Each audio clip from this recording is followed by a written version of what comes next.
సూర్యాపేట జిల్లా అనంతగిరి కోదాడ మండలాల్లో టైలాండ్ భూములకు చాలని సాగునీరు రావడంతో రైతులు చాలా ఇబ్బంది పడుతున్నారు. ఆ ఇబ్బంది తీర్చేందుకు ఉత్తమ్ కుమార్ రెడ్డి గారు నడుం బిగించారు. ఎమ్మెల్యే పద్మావతి గారి విజ్ఞప్తి మేరకు, గ్రామాల రైతుల అభ్యర్థన మేరకు సాగునీరు అందించే మా ప్రయత్నం ఫలించింది. మరి వచ్చే ఎండాకాలం పనులు పూర్తి అని చెప్పి నేను చెప్పడానికి ఎంతో సంతోషిస్తున్నా. అదే Rajiv Shantinagar lift irrigation scheme. ఇది పాలేరు వాగు కుడి ఒడ్డున శాంతినగర్ గ్రామం సమీపం నుంచి నీటిని లిఫ్ట్ చేసి మొత్తం 5,000 ఎకరాల భూమికి సాగునీటిని అందించనుంది.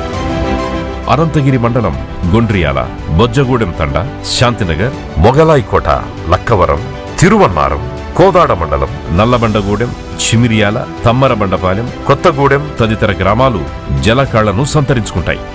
5,000 ఎకరాల ఆయకట్టు కింద పచ్చని పంటలు పండతాయి. మా బాధలు చూసిన ఉత్తమ్ కుమార్ రెడ్డి గారు, పద్మావతి రెడ్డి గారి ఆధ్వర్యంలో మాకు ఈ లిఫ్ట్ రావటం ఎంతో ఆనందంగా ఉంది. ఈ ప్రాజెక్టు సామర్థ్యం 80 క్యూసెక్లు. ఈ ప్రాజెక్టు కోసం దాదాపు 8.5 ఎకరాల భూమిని సమీకరించారు. ఇది కేవలం నీరు ఎత్తిపోసే యంత్రాంగం కాదు, దశాబ్దాలుగా ఎండిన పొలాల గుండెల్లోకి ప్రవహించే ఆశల జలధార.